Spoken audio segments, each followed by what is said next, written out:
કેમ છે? મજામાં. આજની રવિવારની બોલતી વાર્તા છે એક જ ગુનેગાર. વાત એક રાજ્યની છે. આ રાજ્યમાં એક શાણો રાજા રાજ કરે. આ રાજા એટલો બધો હોશિયાર, એટલો બધો ચતુર કે તેના રાજ્યમાં કોઈને કંઈ પણ તકલીફ ના પડે. હવે આ રાજાને એકવાર વિચાર આવ્યો કે બાકી બધું તો ઠીક છે, પણ મારે મારા રાજ્યમાં જે કેદખાનું છે એ કેદખાનામાં જે કેદીઓ છે તેમને મળવું છે, તેમની સાથે વાર્તાલાપ કરવો છે. આ વિચાર પ્રમાણે તેમણે પોતાના મહામંત્રીને કહ્યું. મહામંત્રીએ કેદખાનાના અધિકારીને કહ્યું. આ અધિકારીએ રાજાના સૂચન પ્રમાણે એક નિયત તારીખ અને નિયત સમય પાઠવ્યો અને આ નિયત તારીખ અને નિયત સમય પ્રમાણે રાજા પોતાના દરબારીઓ સાથે, મહામંત્રીઓ સાથે કેદખાનાની મુલાકાતે નીકળ્યા. સૌથી પહેલા એક કેદખાનાના એક પાંજરા પાસે આવ્યા. તે પાંજરામાં એક કેદી પુરાયેલો હતો. આ કેદીએ મહારાજને વિનંતી કરી, મહારાજને નમન કર્યા અને રાજા આવ્યા અને આવવાના છે તે વાતની ખબર કેદખાનામાં પણ કરવામાં આવી હતી. એટલે કેદીઓ પહેલાંથી જ એવા મૂડમાં હતા કે રાજા અમારી પાસે આવે એટલે અમારે કાકલુદી કરવાની છે, એકદમ નિર્દોષ બની જવાનું છે, વાત કરવાની છે અને બને એટલી સજા ઓછી કરાવવાની છે. જેવા રાજા પેલા કેદી પાસે આવ્યા, પહેલા પાંજરા પાસે આવ્યા, તેઓ પેલો કેદી તો રાજાને નમન કરીને આંસુ વહાવા માંડ્યો, રોવા માંડ્યો. રાજાએ તે કેદીને કહ્યું, ભાઈ તું પછી રો, તું મને ખાલી કહે કે તું આ કેદખાનામાં છે તો તે કયા કારણે છે, તેવો તો શું ગુનો કર્યો છે? પેલા વ્યક્તિએ કહ્યું, મહારાજ હું તો છે ને નિર્દોષ છું, હું તો અહીંયા ગુનેગાર છું જ નહીં, ખોટી સજા ભોગવી રહ્યો છું. હું છે ને મારી પત્નીને ડરાવવા ધમકાવવા જતો હતો, પણ મારો થોડો ગુસ્સો વધારે આવી ગયો અને તેના હિસાબે મારાથી મારી પત્નીની હત્યા થઈ ગઈ. બાકી મારે તેની હત્યા કરવાનો કોઈ જ વિચાર નહોતો, માટે હું તો નિર્દોષ છું. રાજા મહારાજ મને મુક્ત કરો, મને બહાર કાઢો. આમ કરતાં કરતાં તે રડી પડ્યો અને રાજાએ તેની વાત સાંભળી અને તેને કહ્યું સારું એમ કહીને તે રાજા આગળ નીકળ્યા. બીજા કારાવાસ પાસે, બીજા પાંજરા પાસે, બીજા કેદી પાસે ગયા. આ કેદી જરા દેખાવે ભણેલો ગણેલો હોશિયાર લાગતો હતો. આશરે 50 વર્ષનો હતો. રાજાએ તે કેદીને ઓળખી કાઢ્યો અને તેને કહ્યું કે તમે તો આપણા રાજ્યના પેલા અધિકારી છો ને, કે જે આપણું નાણાં મંત્રાલયમાં કામ કરતા હતા? અધિકારીએ, પેલા કેદીએ પેલા વ્યક્તિએ કહ્યું કે હા મહારાજ હું એ જ છું. તો રાજાએ કહ્યું કે તમે અહીંયા શેની સજા ભોગવી રહ્યા છો? તમે એવો તો કયો ગુનો કર્યો છે કે તમને કારાવાસમાં પૂરવામાં આવ્યા છે? પેલો વ્યક્તિ શાણો હતો. તેણે કહ્યું, મહારાજ તમને તો ખબર જ છે કે હું એક સરકારી અધિકારી છું. અમુક વ્યક્તિઓ પોતપોતાનું કામ જલ્દી કરાવવા માટે મારી પાસે આવતા.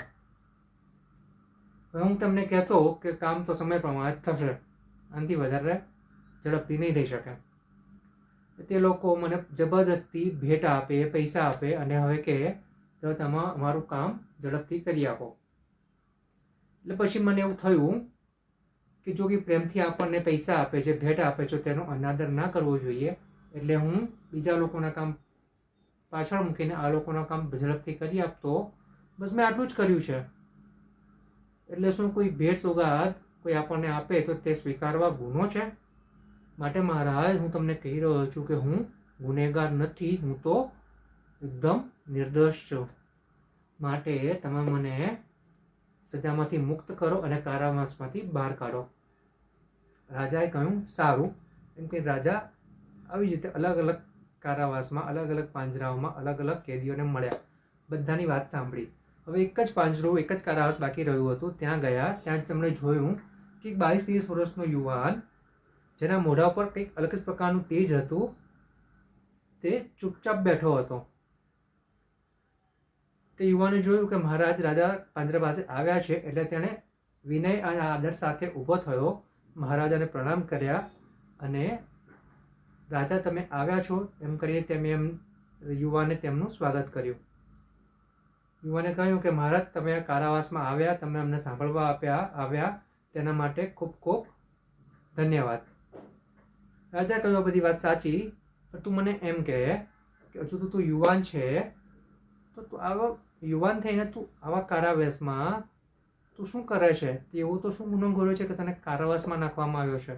જો તારી પાસે બહુ મોટી જિંદગી પડી છે, બહુ મોટું જીવન પડ્યું છે, અત્યારથી તારી હાલત છે, તો તું શું કરીશ? તું મને કે તે કયો ગુનો કર્યો છે? પેલો યુવાન આત્મવિશ્વાસથી ભરપૂર હતો અને સત્યનો આગ્રહી હતો.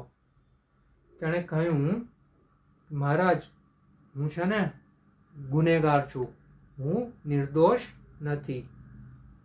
અમારા બે ભાઈઓ વચ્ચે લડાઈ થઈ અને લડાઈમાં મેં મારા ભાઈને વધારે પડતી ઈજા પહોંચાડી દીધી અને આ જે ઈજા પહોંચાડી છે તેનું મને ખૂબ દુઃખ છે. મેં મારો ગુનો સ્વીકાર્યો છે અને એટલા માટે જ હું આત્મચિંતન કરવા માટે આ કારાવાસમાં છું. આ કારાવાસમાં આવ્યા પછી મને મારા વિશે ખૂબ બધું જાણવા મળ્યું. અહીંયા રહેલા થોડા પુસ્તકો વાંચ્યા, તેનાથી મને આત્મચિંતન થયું. જેના માટે જે પર્પસથી, જે હેતુથી આવ્યો હતો તે મારું અહીંયા પૂરું થયું છે. માટે હું મારી જે સજા છે તે પણ પૂરેપૂરી ભોગવીશ અને પાછું બહાર નીકળીને સૌથી પહેલાં હું મારા ભાઈની માફી માંગીશ અને આવી જે મેં ભૂલ કરી છે તે ભવિષ્યમાં ક્યારેય ના કરું તેની ઉપર હું કામ કરીશ. માટે મહારાજ હું તો છે ને ગુનેગાર જ છું અને મારી સજા ભલે જેટલી છે તેટલી રહી, હું મારી સજા પૂરેપૂરી ભોગવીશ અને પછી જ બહાર નીકળીશ. રાજાએ આ યુવાનની વાત સાંભળી અને હસ્યા. પછી રાજા બહાર એક હોલમાં આવ્યા. એ હોલમાં બધા જ કેદીઓને બોલાવવામાં આવ્યા. એ હોલમાં રાજાએ મહામંત્રીઓની સાથે એક જાહેરાત કરી. આ જાહેરાતમાં તેમણે કહ્યું, અને ખાસ તો પેલા જેલના અધિકારીને કહ્યું કે આ જે યુવાન છે 22 વર્ષનો, જે તેના ભાઈની સાથે ઝઘડ્યો છે, તેના ભાઈને ઈજા પહોંચાડી છે, આ યુવાનને તાત્કાલિક ધોરણે મુક્ત કરવામાં આવે, તેને છોડી દેવામાં આવે.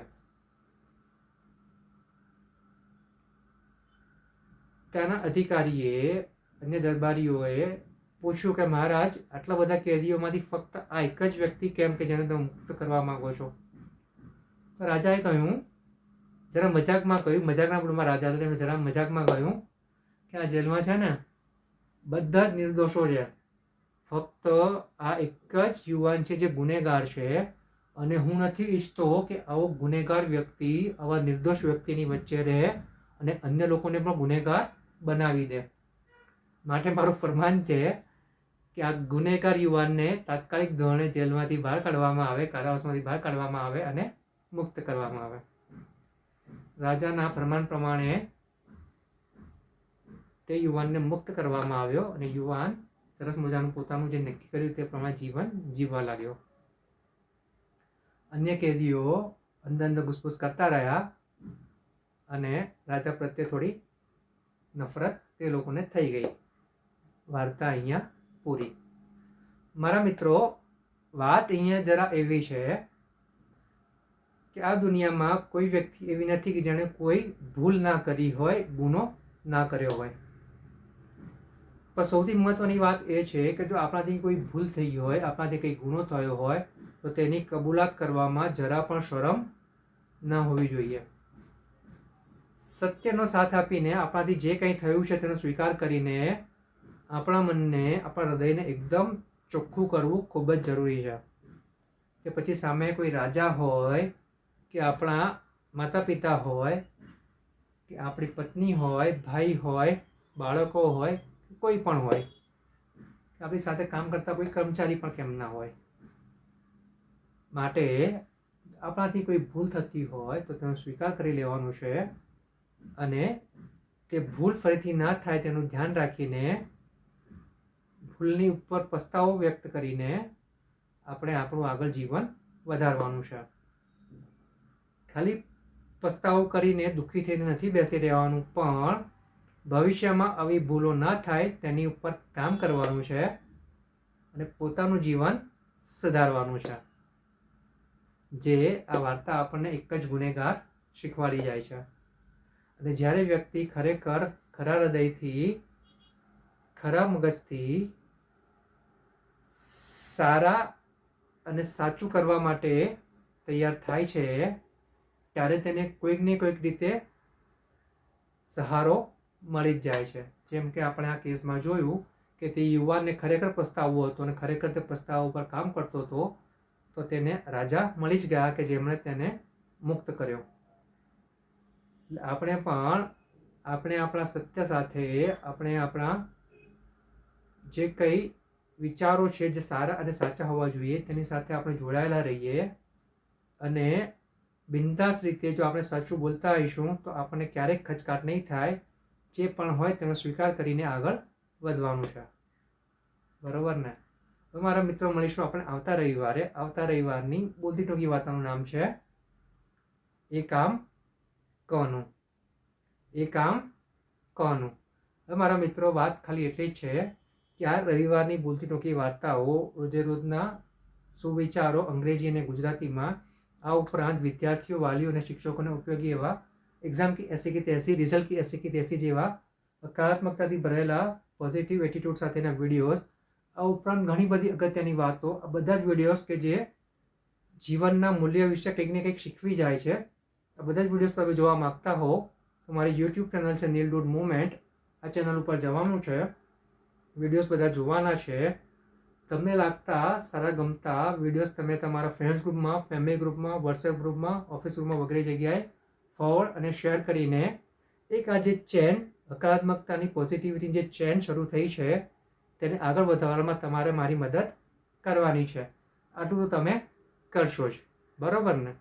સારું મારા મિત્રો, હવે મળીશું આવતા રવિવારે. ત્યાં સુધી આવજો.